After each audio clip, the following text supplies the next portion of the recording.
quero namorar com você. Eu olhei para ela e falei, moça, eu sou morador de rua, só estou bem vestido, como todo mundo. Não, eu quero namorar com você, moça, eu não tenho dinheiro. Eu não quero dinheiro, ela disse. Eu quero namorar com você. Eu falei, moça, você não está entendendo, eu sou morador de rua e não tenho condições de pagar nenhum hotel. Então eu pude ouvir daquela boca doce. Não pode ser no meu carro? Meu amigo, minha amiga, parece que a situação não é tão simples como o marido tentou passar, né? Ele disse, inclusive, para deixarem ele em paz, né? Porque a situação não foi bem o que a imprensa estava inventando. Agora, sobre a questão da imprensa, né? Nessa entrevista, que começou como exclusiva, e depois o morador de rua deu a entrevista para um monte de emissora, e eu vou reproduzir aqui alguns trechos que eu achei bastante interessantes. Tem esse aí que vocês já ouviram, e daqui a pouco você vai ver que ele começa a entrevista pedindo um minuto de silêncio. Daqui a pouco ele fala de Bolsonaro. Eu falei, epa. Quer dizer que a culpa agora é do Bolsonaro desse negócio. Mas aí ele conta detalhes. Ele sai detalhando tudo. Meu amigo, é impressionante. Eu já peço a você, se puder, já se inscreva aqui no nosso canal. Lembrando que eu tenho confirmado amizade no Facebook e em alguns perfis que são utilizados para a administração da nossa página principal. Toda vez que você curte lá a nossa página principal, você já está inscrito. Então você se inscreva aí na nossa página, que é a fanpage, tá? Agora, de qualquer maneira, a pessoa pede, às vezes a gente coloca.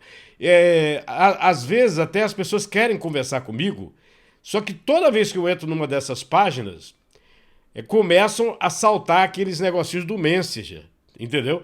E são muitos, não dá para conversar com todo mundo, fica difícil. Eu peço, inclusive, desculpas, né, porque não é uma questão de falta de gentileza, de humildade, é que é a impossibilidade, né? São muitas pessoas que começam a pular assim. É impressionante, eu uso o computador para fazer essa confirmação. Mas na fanpage, você entrando, você logo confirma a amizade no Facebook, tá certo? E outras pessoas também estão relatando ainda sobre a questão do problema do YouTube, que não estão sendo notificadas. Veja se você está inscrito mesmo, aciona o sininho. Às vezes também pode ser o telefone celular, aciona a notificação para isso não acontecer. Eu vou colocar aqui algumas situações hoje no programa e eu vou começar com uma situação aqui do Danilo Gentili. O Danilo Gentili, pelo jeito, entrou num outro problema. Você acha que é algum inferno astral, não, do Danilo Gentili?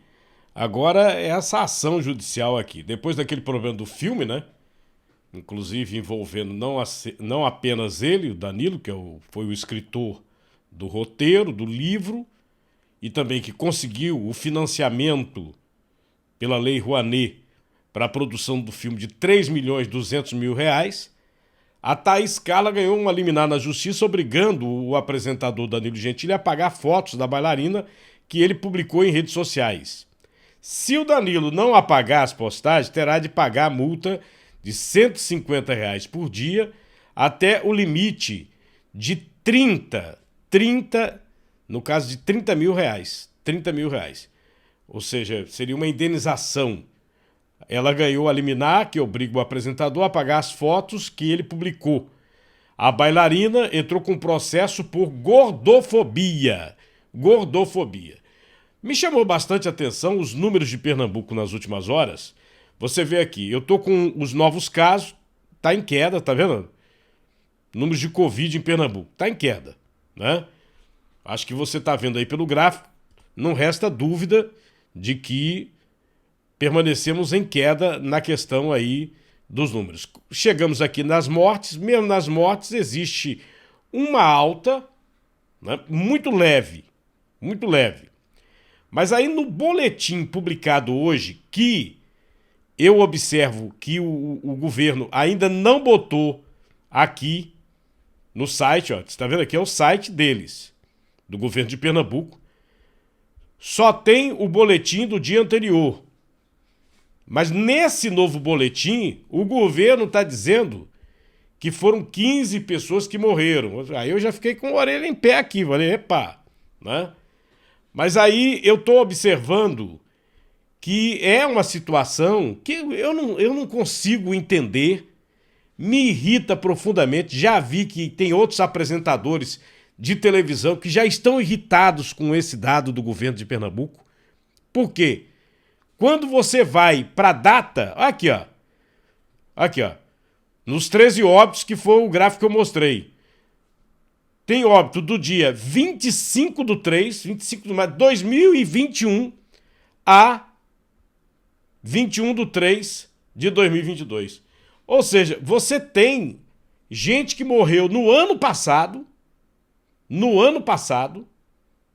que está aqui. E fora aquela antiga situação, não é, das faixas etárias, ó, os pacientes entre 26 e 89 anos, e os problemas. Você tem 13 pessoas, 11 pacientes com doença cardiovascular, diabetes, doença renal, imunossupressão, doença neurológica, tabagismo, doença hematológica, câncer. Ou seja, a pessoa morre de Covid ou morre de outro problema, e bota o que é Covid. Fora a questão de você colocar num gráfico, né, que você vê, está em queda. Mas você coloca a morte do ano passado, aí o gráfico sobe. E hoje, no boletim que ainda não foi publicado, só foi anunciado, e algumas emissoras, inclusive de rádio, publicaram em seus sites, foram 15 mortos. E sempre aquela história, mortos até do ano passado. Aí fica difícil, né? Fica difícil. Uma decisão polêmica, a Justiça determina afastamento de conselheiro tutelar que não tomou vacina contra a Covid. O Judiciário acatou pedido do Ministério Público, que entrou com ação civil pública contra o profissional em Primavera, por ameaça de violação das regras sanitárias. Ou seja, ou toma vacina ou não trabalha. Você está entendendo? Tem que ter o certificado de vacina. A não ser que você tenha também um certificado médico.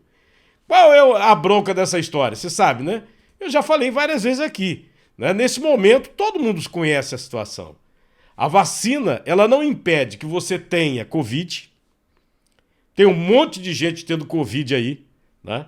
Eu tive uma reunião com umas pessoas, até tratando dessa situação de veículo de comunicação, e na minha mesa, 2 pessoas com terceira dose tiveram Covid. Terceira dose. De novo. Inclusive, uma das pessoas, né, que é muito amiga minha, essa pessoa teve sintomas. E não foi coisa muito leve, não, né? Só não foi baixar no hospital, não foi internado. Agora, fica aí gente dizendo, não foi por causa da vacina. Aí tem um outro lado que diz, não, é porque a Ômicron é assim mesmo. A Ômicron é como se fosse uma vacina e tem reação. Neste momento, inclusive, vários países estão enfrentando de novo o drama porque tem a variante Ômicron BA1 e a BA2. Então entra a BA2 e parece que mesmo quem pegou a BA1 pode ser infectado com a BA2, que é a outra variante. No Rio de Janeiro já está tendo problema com essa BA2. Outra situação, desalojados por chuvas na região metropolitana sobe para 948. É uma das manchetes aqui. Deixa eu só colocar para você dar uma olhadinha. Olha aí. Total desalojados, 948, balanço divulgado pela Secretaria de Defesa Civil. Essa situação aqui me chamou a atenção bastante, né? Porque grande parte dos desabrigados estão em São Lourenço da Mata, estão em Camaragibe. Camaragibe, hoje eu estava vendo uma reportagem, o povo reclamando que não tinha água. Tudo cheio, tudo lotado de água, mas não tinha água. É a mesma coisa outro dia, eu falei aqui para vocês, os pipeiros, né? Lá em Petrolina. A cidade cortada pelo Rio São Francisco, água, e a Compesa não bota água na torneira. Tem que ter pipeiro para levar água para local que não tem água, porque a Compesa não consegue tratar. Mas cobra. Não consegue tratar, mas a conta chega. Chega pelo valor, né, que eles cobram da água fornecida.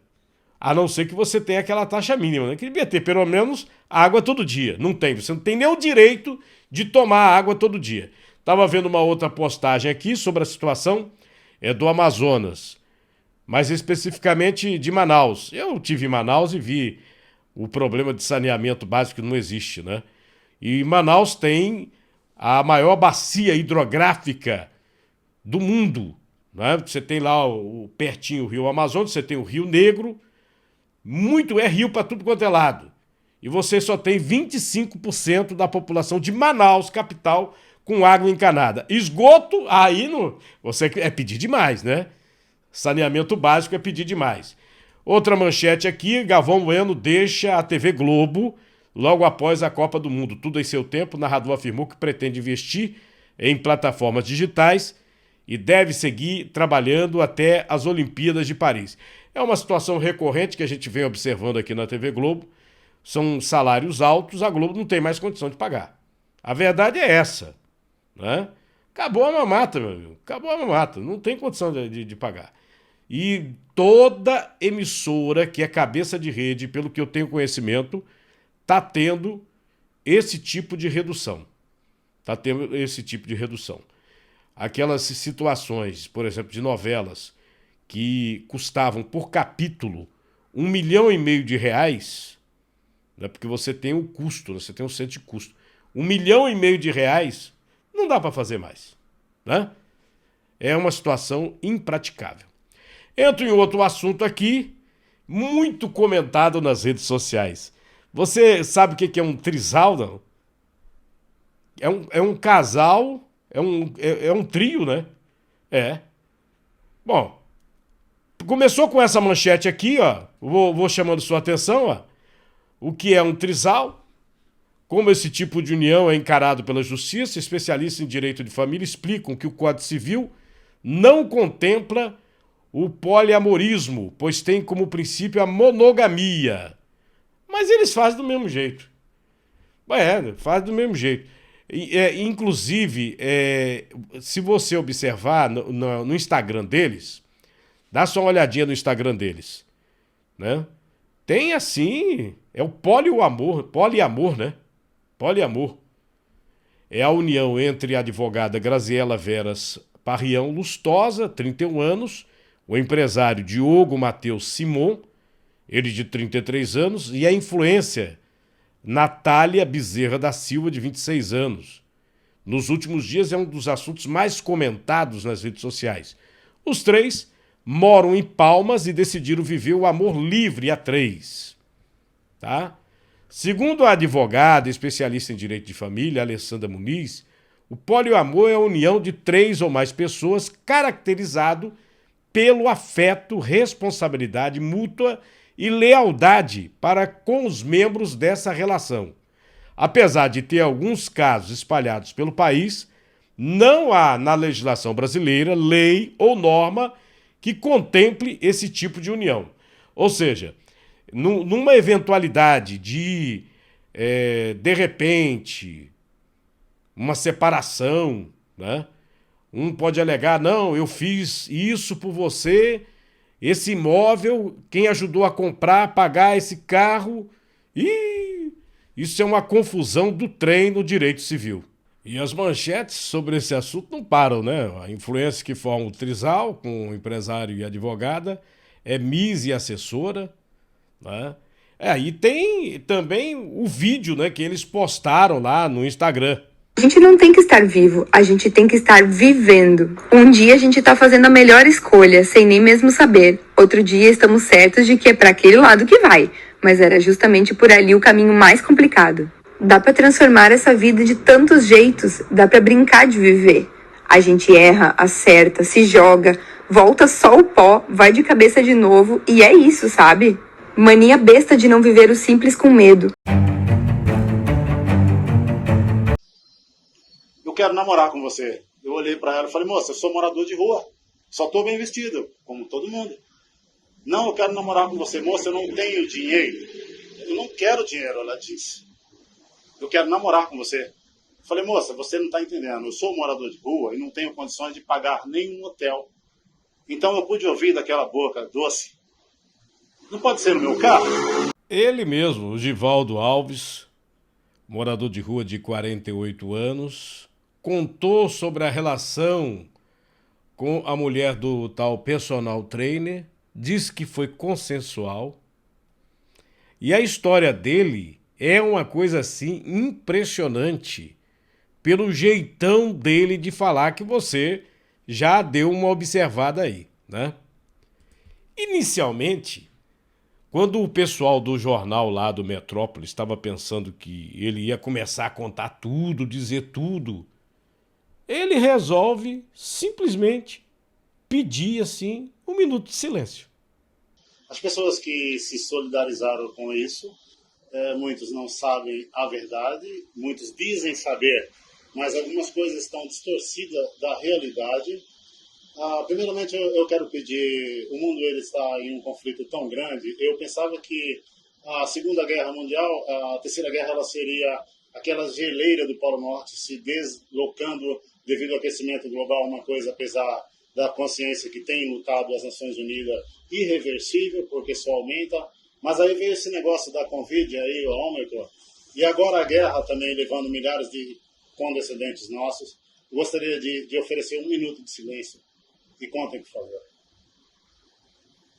Eu fiquei esperando na gravação original esse minuto de silêncio e os repórteres esperaram também.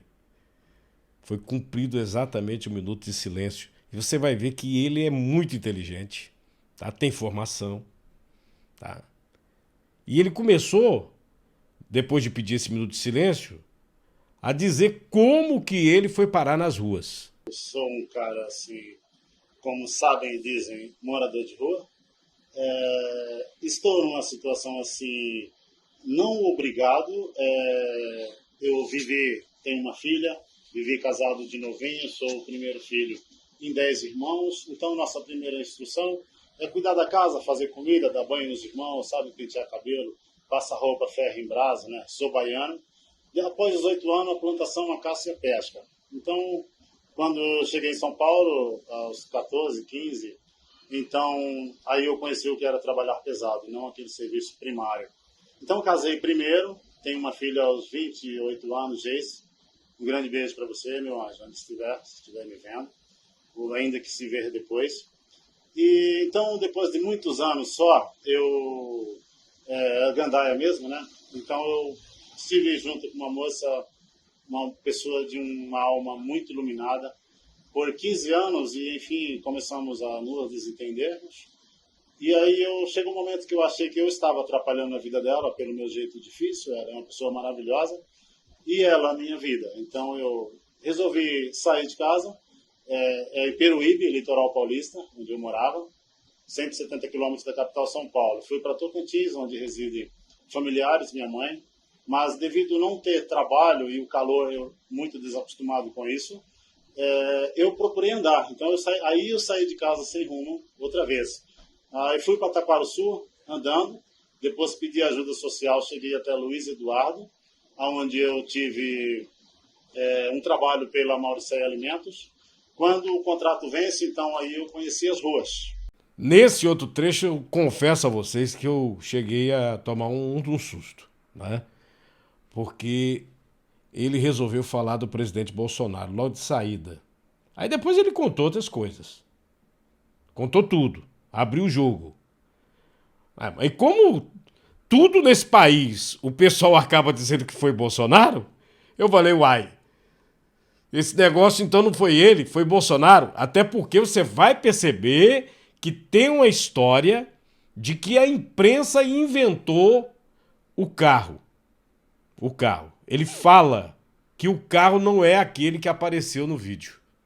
Ele diz que aquela pessoa que aparece apanhando não é ele. Que é outra pessoa. Que é uma outra imagem. Que é outro caso. Daí o meu susto, né? Ele falou em Bolsonaro, eu falei, ué, ele vai dizer que foi Bolsonaro um negócio desse? Né? Ele, inclusive, alega com muita propriedade que o carro da moça era um carro vermelho. E que não pode ser ele, a imagem, porque ele estava pelado. Não, mas vamos começar com a história do Bolsonaro. Vamos lá. Quero agradecer demais, demais mesmo, o Serviço Humanitário Social, o nosso presidente, o qual eu votei. Deixando bem claro que só votei no senhor porque o senhor tomou aquela facada. E por ser um cara do Exército, eu ponderei, eu estava em um bar, estava lá em Peruíbe, e eu ponderei esse cara, se ele não arrumar o Brasil, porque tínhamos aquela coisa da Lava Jato, eu já estava votando no outro partido há muito tempo, nem perguntei se posso falar sobre isso, mas é a minha verdade. Então eu votei com muito orgulho e, enfim, e votarei outra vez. Eu estava ali tomando uma, eu estava com um corote numa garrafa de água mineral e com um cigarro e comendo um salgadinho, junto com um amigo lá. Então acontece que ele olhando os carros dele, de repente passou uma moça num carro branco, adentrando ao pátio de treinamento. Ela estacionou e foi até um carro do autoescola, e quando ela chegou na porta, o carro arrancou, ela pôs o braço na porta, e ela foi arrastada por 5 metros, eu estava na frente. Eu não pude me conter, eu entrei na frente do carro e gritei para o cara que parasse, gritei com todas as forças que eu tive naquele instante, e o cara parou, eu bati palma para ele, agradeci, fui lá e falei, moça, eu vou te pegar no seu braço, e você force a perna e o outro braço. Peguei com as 2 mãos, ela se levantou, eu falei, gente, por favor, vocês são adultos, o senhor está queimando a sua profissão no carro da instituição, e você, moça, você deve ter mãe, filhos, se você solta o braço, o carro passa em cima de você, mas quero agradecer por não ter passado em cima de mim, porque eu, na frente do carro, pedi para parar. Conversa e fique com Deus. Ela recitou algumas coisas que não me diz respeito, e eu pedi para ela, vocês conversem, a vida de vocês não me diz respeito. Voltei até o amigo. Quando eles conversaram um pouco, a moça falou, moço, você pode ir até a Polícia Civil? Falei, moça, tem um monte de câmeras aí, eu sou morador de rua.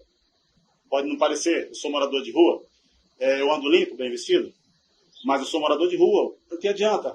Mas aquilo me ficou uma coisa na mente, eu falei pro amigo, cara, eu vou ir lá ver o que sucedeu. E ele ficou bravo comigo ainda, né, que ele é igual eu, falou, rapaz, isso aí pode dar confusão para mim aqui e tal, eu trabalho aqui há mais de 3 anos. Eu falei, rapaz, não é você que entrou na frente do carro, fique tranquilo, as câmeras mostram que não é você. Cheguei na delegacia civil, aí perguntei, bati palma, com licença, uma moça pediu que eu viesse aqui, será que ela se encontra aqui? Ela estava de costas para mim, conversando com o delegado, e daí ela veio até mim, me saudou e agradeceu. Eu falei, moça, o delegado aqui é muito gente boa, ele já deixou eu dormir aqui uma noite de chuva, até o horário que a chuva passasse, porque não é permitido. Eu já pedi ajuda, dei o meu RG, eles já me pagaram uma comida. E converso com ele, eu falei, doutor, eu não vim aqui assinar nada, tem as câmeras no meu áudio, eu não vim aqui acusar ninguém, eu conversei com eles, agradeci por não ter passado por cima de mim, eu só não pude me conter com aquela violência da mulher ser arrastada. Se ele quisesse passar em cima de mim, que passasse. Eu não pensei isso. Mas ainda bem que não passou. Quero agradecer e eu já estou me indo. E, inclusive, ela, quando eu saí, ela me acompanhou e queria fazer alguma coisa por mim. Eu falei, moça, você não pode fazer nada por mim. Ela falou, não, alguma coisa, vai lá tomar um café comigo na quinta-feira, eu quero te agradecer. Mas como? Você já está me agradecendo? Ela disse, não, moço, a minha prova de aula, de carta D é na quinta-feira. E se o carro passa em cima de mim, minha perna poderia estar quebrada. Eu quero muito tomar um café com você. Você precisa de quê? Eu falei, o que eu preciso você não pode me dar. Ela talvez me entendeu mal, eu acho. Aí disse assim, isso não. Eu falei, não, eu não falei o quê? Você possa, de repente, me dar um sapato, um tênis, uma mochila que eu preciso, uma camisa, uma blusa que eu não tenho, porque eu também ganho coisas, peço e distribuo. A moça me disse assim, vai na quinta-feira tomar um café comigo. Aí falou a linha que ela trabalha e o horário. E então, dali, ela falou, deixa eu te pagar. Eu falei, me pague uma cachaça. Ela me deu 2 notas de R$5. Eu comprei um maço de cigarro, comprei uma cachaça e pus na garrafinha de água mineral. Eu desci lá na ponte, quem vai para o bairro da Estância, tomei banho. Voltei à praça, encontrei alguns amigos. Outra praça, intermitente. Estou voltando no sentido da rodoviária. Que a delegacia é continuação da avenida da rodoviária. Então, quando eu estou descendo, eu encontrei 2 moças, uma com a Bíblia. Eu pedi que orassem por mim. Eu pensei que ali já ficou no esquecimento. Tomei o banho, voltei. Então, quando eu estou voltando, descansei bastante na praça. Eu agora estou passando, naquele momento, na rodoviária de Planaltina, só que do lado das lojas, não na frente da avenida. Então, eu estou passando na costa dos ônibus que se posicionam estacionado de frente para as lojas, deixando um espaço amplo para os ônibus que saem dos seus guichês e entram. E milhares de pessoas, sei lá, centenas, estavam em suas filas. Quando eu ando 50% da dimensão da rodoviária, um quadrado, aí eu escuto vozes. Moço, moço, moço, ei moço, moço. E eu estou andando. E aquela voz, ela insistentemente, moço, moço, moço, me fez olhar. Quando eu olhei, uma moça lindíssima demais. E aí eu olhei para cá, não tinha ninguém. Aí eu falei, eu gesticulei. Fez assim, espera aí. Pus as mãos no bolso, fiquei. A moça veio até mim e disse, falei, pois não, posso ajudar em alguma coisa? Os áudios estão lá. Deus é tão maravilhoso que aquelas câmeras não me fazem viver em cativeiro hoje, apenas essa coisa que foi criada. Eu quero namorar com você. Eu olhei para ela e falei, moça, eu sou morador de rua, só estou bem vestido, como todo mundo. Não, eu quero namorar com você, moça, eu não tenho dinheiro. Eu não quero dinheiro, ela disse. Eu quero namorar com você. Eu falei, moça, você não está entendendo, eu sou morador de rua e não tenho condições de pagar nenhum hotel. Então eu pude ouvir daquela boca doce, não pode ser no meu carro? Então eu disse, bom, aí agora você me calou. Se você nunca calou um homem, você calou agora. E aonde é que está o seu carro, filho de Deus? Ela apontou para a rodoviária nessa esquina. Aqui, ó, um carro vermelho. Abro aspas de novo, a televisão está mostrando um carro branco. Eu nunca estive em carro branco. Carro vermelho. Entramos no carro, as câmeras estão lá para testificar. E a nossa polícia civil. Fecha o aspas. Entramos no carro, então. Comecei a conversar com ela, mostrei a foto da minha filha. Alguns cursos, documentos. E aí, conforme eu ia tirando as coisas da bolsa, os papéis, eu voltei com papéis. E aí eu disse para ela, assim, quando terminamos, depois de um tempo a conversa, se você me quer, me leve para algum lugar. Então fomos. Ao sair do carro, que pegou a via, eu abri o zíper, tirei o membro, e era uma mão na direção e a outra no carinho. Tudo bem, ela tinha pressa para parar por ali, estava escurecendo.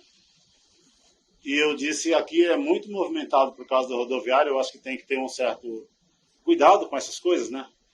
E aí, melhor andar mais. Foi andando, chegou um local assim muito amplo, sem carro, sem nada. Eu falei, eu acho que aqui tá bom. Então, ali parou o carro, eu disse, vamos deitar os bancos então, para melhorar o espaço? Sim. Deitado os bancos, eu disse, bom, se você realmente me quer, tire a roupa. Ela tirou a roupa, a coisa mais maravilhosa e linda em um corpo de mulher. Perfeito, realmente perfeito. Quero abrir outra haste. Quero dizer assim para ela, parabéns pelo que ela é. E que é preciso ter um certo cuidado quando se parar alguém, pois me parou, sofri a dor e aqui estou me recuperando. Porém, se é uma pessoa de uma má índole, pode fazer muito mal para a vida dela e não dar o que ela quer. Fecha o aspas.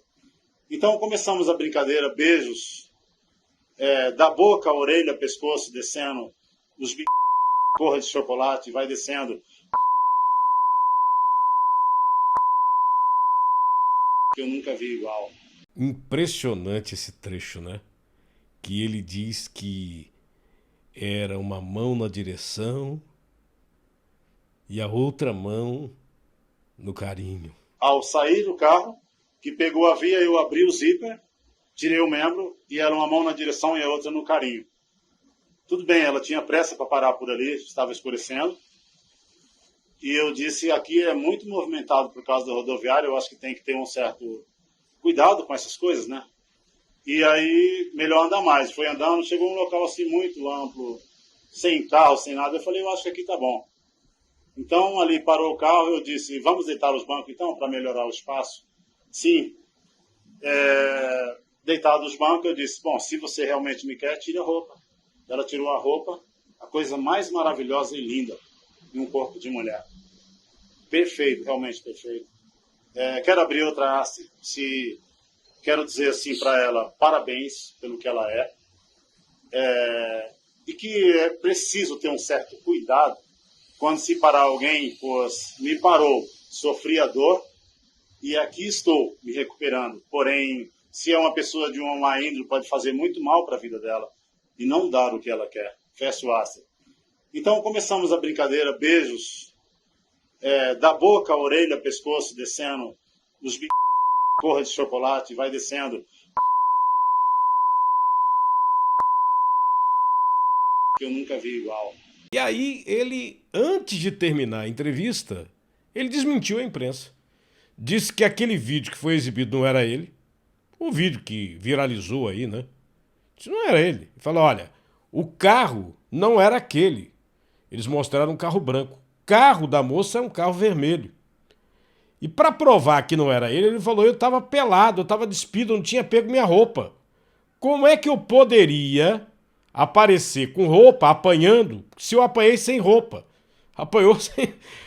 Bom, vamos ouvir. Divaldo, em algum momento ela se retraiu, ou pediu para você parar, ou pediu por socorro, ou se arrependeu? Nunca. Quanto tempo vocês ficaram dentro do carro? Eu não sei te falar assim, Foram horas, mas foi mais de uma hora. Mas eu sei que demora um pouco. Já estava de noite? De noite. Totalmente escuro, não dá para ver nada. Os carros, quando passam, refletem um pouco, mas a fumaça dentro do carro, da queima, né, daquele amor, acontece que do nada uma mão deu um murro na janela da porta do motorista. Aquela mão entrou mais ou menos esse tanto. Quebrou o vidro. O vidro estralhaçado, mas pela película ele não... Esfacelou. E aí eu falei, vai.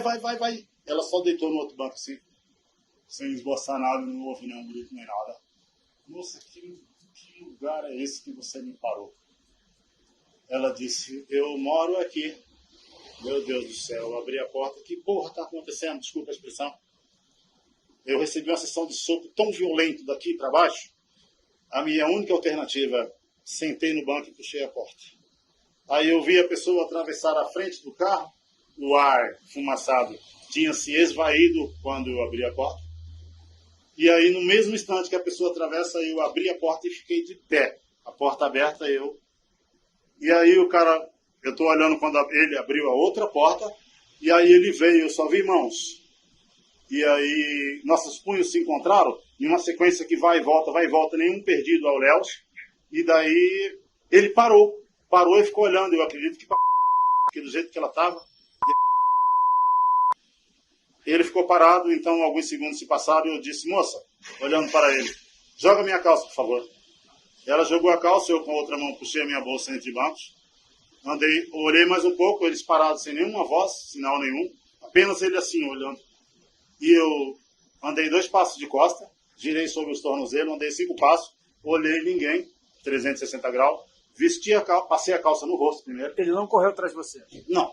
Hipótese alguma. E não disse nada? Nenhuma palavra. Só trocou soco? Só soco. Em algum momento nunca ouvi a voz. Fosse o marido dela? Para mim, seria alguma coisa montada, demorou dias para eu entender. Só um único dia antes de eu sair do hospital, eu fiquei ciente que não era. Para mim, teria associação com aquele cara que arrastou a mulher por 5 metros na minha frente. Mas você acha que fosse uma vingança? Exatamente. Aí, de repente, o cara usou a mulher dele, ou então pôs alguém, ele queria mesmo me socar. Para mim, na minha cabeça, era isso. Porque naquele momento que eu andei os 5 passos onde parei, eu olhei os 360, vesti a calça, passei no rosto primeiro, vesti a calça, pus a bolsa aqui, meu Deus, onde é que eu vou? Meu tênis único que eu tinha ficou lá dentro. Sim, por isso que eu limpei assim. Meu olho já muito rápido fechou. E daí, quando eu cheguei na esquina, eu vi lá embaixo o emblema do hospital reluzente. Eu falei, meu Deus, obrigado. Aí cheguei lá e falei, Senhor, eu preciso de ajuda. Eu não conseguia ver as pessoas, eles devem ter me fotografado, é a foto que vocês viram por aí e tal. Enfim, eu fui medicado. Segundo dia pediram para eu tomar um banho, me deram um sabonete, uma toalha daquela que é vegetal, para eu enxergar com cuidado.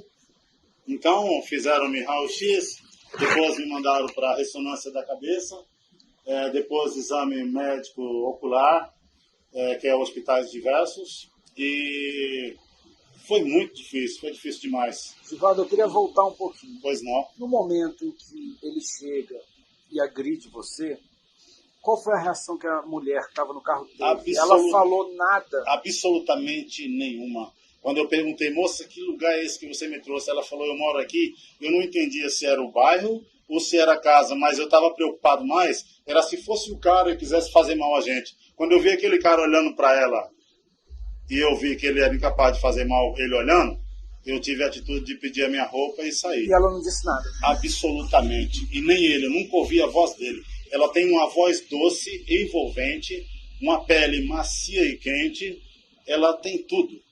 Você já havia encontrado com ela anteriormente? Isso, aquela mulher, eu acho que é quem fez uma oração por mim, me deu a Bíblia. A Bíblia que ela me deu ficou dentro do carro, inclusive. Ficou dentro do carro, porque eu fui tirar os documentos e eu pus assim como os meus textos. Quem me deu aquele texto branco foi uma moça uma senhora muito modesta, muito religiosa. Quero dizer obrigado. Você narrou que o carro era vermelho. Exatamente.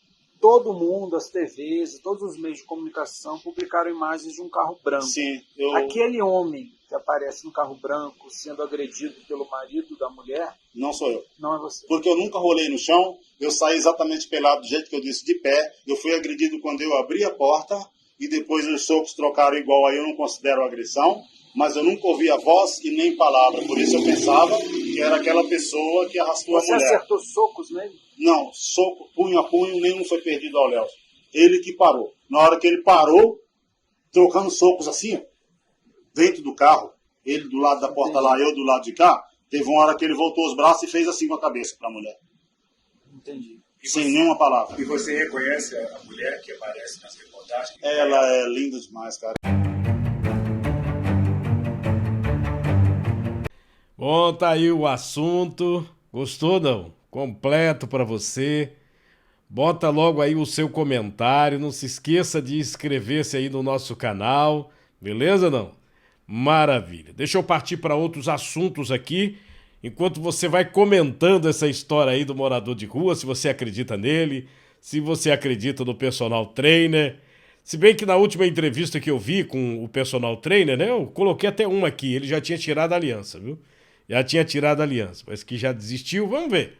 Isso deve ter repercussão e a gente acompanha, né? É um fato social, hoje em dia é assim, né? Viralizou, todo mundo comenta e a gente não pode deixar de comentar com vocês também, tá?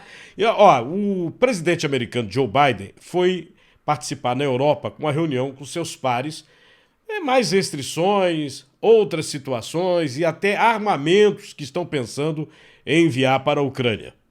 De visita a Bruxelas, o presidente dos Estados Unidos tenta incentivar os aliados a adotar medidas mais pesadas contra a Rússia. Primeira paragem de Joe Biden, a sede da NATO, onde participou de uma cimeira na manhã desta quinta-feira. Os líderes da aliança decidiram reforçar o flanco leste da NATO com 4 novos grupos de combate e enviar mais apoio militar à Ucrânia para fazer frente a eventuais ataques da Rússia com armas químicas ou biológicas. Qualquer uso de armas químicas mudará completamente a natureza do conflito. Será uma violação flagrante da lei internacional e terá vastas consequências, extremamente perigosas.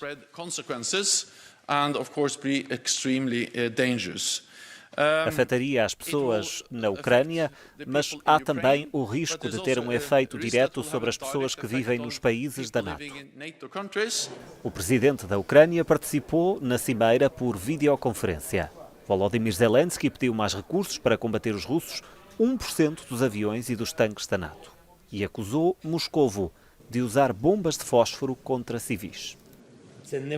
Não são os vossos mísseis, não são as vossas bombas que estão a destruir as nossas cidades. Esta manhã, a propósito, caíram bombas de fósforo, bombas russas de fósforo. Adultos e crianças foram mortos novamente. Só quero que entendam, a Aliança Atlântica ainda pode impedir a morte de ucranianos por ataques russos, pela ocupação russa, dando-nos todas as armas de que precisamos. À China, a Aliança Atlântica pediu alinhamento e que Pequim se aparte de apoiar as ambições bélicas da Rússia.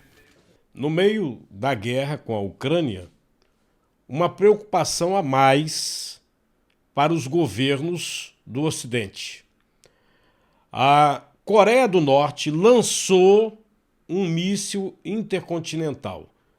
Aquele míssil que pode, de lá da Coreia, atingir, por exemplo, os Estados Unidos. E como foi na direção ali do Japão, né, perigo, o míssil teria caído a 200 quilômetros do território japonês. Um novo desafio para a comunidade internacional. A Coreia do Norte lançou esta quinta-feira, possivelmente, o seu maior míssil balístico intercontinental. O projétil alcançou pouco mais de 1000 quilómetros e acredita-se que tenha chegado perto das águas territoriais do norte do Japão, na zona económica exclusiva do Japão. A Coreia do Sul reagiu imediatamente com o lançamento de diversos mísseis terrestres, marítimos e aéreos e ameaçou direcioná-los para os pontos de lançamento dos mísseis norte-coreanos. À chegada a Bruxelas para a cimeira do G7, o primeiro-ministro japonês condenou o lançamento e disse estar a considerar imposição de novas sanções a Pyongyang. A vacina brasileira contra a Covid-19, baseada em RNA, parecida com a Pfizer, deve ficar pronta em outubro. Essa não é aquela de Oxford, viu? A AstraZeneca não, que já está sendo fabricada no Brasil. Você que está tomando AstraZeneca ainda, dose de reforço, inclusive, neste momento, o Ministério da Saúde está recomendando a 4ª dose para pessoas idosas acima de 80 anos, né? A 4ª dose de alguma dessas vacinas. Então, não é a AstraZeneca. É uma vacina brasileira, totalmente brasileira, que já fica pronta a partir de outubro. A primeira vacina brasileira contra a Covid-19 utiliza a avançada tecnologia de replicon de RNA, que é uma molécula responsável pela síntese de proteínas das células do corpo. O imunizante está em desenvolvimento em Salvador, na Bahia. Os testes para a elaboração da vacina foram aprovados pela Anvisa no ano passado. E a fase 1 da experimentação clínica começou em janeiro deste ano e vai até abril. Esse estudo de fase 1 que tem como objetivo avaliar a segurança dessa vacina, dentro de um grupo de indivíduos saudáveis. A gente tem o objetivo de recrutar um total de 90 voluntários, bem como a capacidade dessa vacina de gerar uma reação imunológica no organismo, ou seja, que é a produção de anticorpos. A expectativa é que os ensaios clínicos sejam concluídos para a produção em grande escala em outubro deste ano. Os técnicos já se preparam para a fase 2. Os voluntários que vão participar dos testes serão divididos em 3 grupos. O primeiro vai receber 2 doses da vacina com intervalo de 29 dias. O segundo grupo também vai receber 2 doses, mas com intervalo de 57 dias. Já o terceiro grupo de voluntários receberá uma dose única da vacina. Para o desenvolvimento do imunizante, o governo federal está investindo cerca de 350 milhões de reais. E segundo o Ministério da Ciência, Tecnologia e Inovações, a partir dessa tecnologia avançada, será possível desenvolver vacinas para o combate de outras doenças complexas, como Zika, chikungunya, dengue e febre amarela. Mostrando aqui essa manchete aqui para vocês, a Assembleia Geral da ONU pede fim imediato das hostilidades, culpa a Rússia por crise humanitária lá na Ucrânia. Inclusive, quem tinha alguma dúvida, o Brasil votou a favor. Tá aí. Quem tinha dúvida, o Brasil votou a favor da Ucrânia. O Brasil nunca foi partidário de regimes totalitários, de ditadores. Sempre foi um país pacífico. E a diplomacia está seguindo esse rumo. Você sabe que nesse momento há um grande desespero. O Joe Biden chegou a mandar assessores conversarem com o Maduro da Venezuela, né? É como se quisesse fazer um pacto com o capeta, né? Um país liberal querer fazer um pacto com uma ditadura por conta da briga lá com a Rússia. Para mim não tem menor sentido, né? E para você ver como é que essa situação ela está afetando, veio o Covid, agora veio a guerra, não apenas os países que são produtores de petróleo, a própria Venezuela, a sua indústria está sucateada, não está conseguindo grandes produções, não está conseguindo suprir o mercado, porque senão, nesse momento, a Venezuela iria vender tudo e iria fazer caixa, iria fazer dinheiro. Você tem uma ideia? A Venezuela não está conseguindo mandar gasolina para Cuba. Cuba vive a pior crise, acho que de todos os tempos nesse momento. A situação de Cuba é dramática. Cuba está a atravessar a pior crise económica dos últimos 27 anos. Em Havana, passam-se horas em filas para os combustíveis. Isto deve-se em grande parte à baixa de produção de combustível na Venezuela, que fornece a ilha.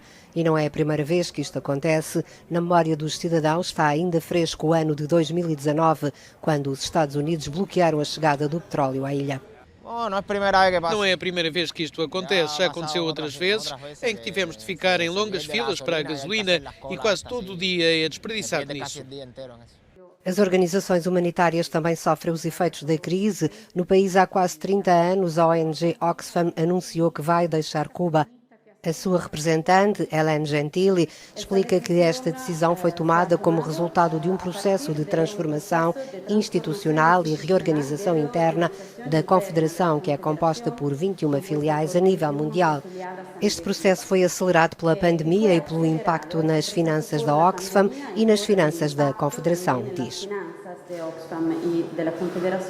Gentili garante que a Oxfam vai colaborar com outras organizações no país. Compartilhando a tela aqui do nosso site, o cardinal.com.br, onde vocês podem observar, estão todas as nossas reportagens, todas elas reunidas aí, né? Você pode navegar pelos setores, inclusive o setor de viagem. E tem a loja, né? Essa parceria nossa com o Magazine Luiza, que você pode dar uma visitada se você tiver algum produto para comprar. Tem diversos setores, é como se fosse um shopping, né? Você pode acessar pelo site, loja, no site, lá no topo, ou você pode ir direto no link que eu deixo aí no YouTube e também no Facebook. Ainda para encerrar, eu vou exibir esta tela aqui, é o antes e o depois, tá? Você pode observar na sua tela que o antes está na sua tela, você olhando para a sua tela, seja o Smart TV, computador, o seu tablet, o seu celular. O antes é na esquerda da sua tela, tá certo? Na sua esquerda. E o depois à direita, você vai observando aqui as cidades ucranianas destruídas nesse momento, depois dos intensos bombardeios, né? E o pior é que esses bombardeios não param, né? São imagens de satélite já demonstrando o terrível efeito da guerra. Muito obrigado a todos vocês, grato por sua audiência. Não esqueça de dar o gostei, não gostei, de compartilhar e de se inscrever. Muito obrigado.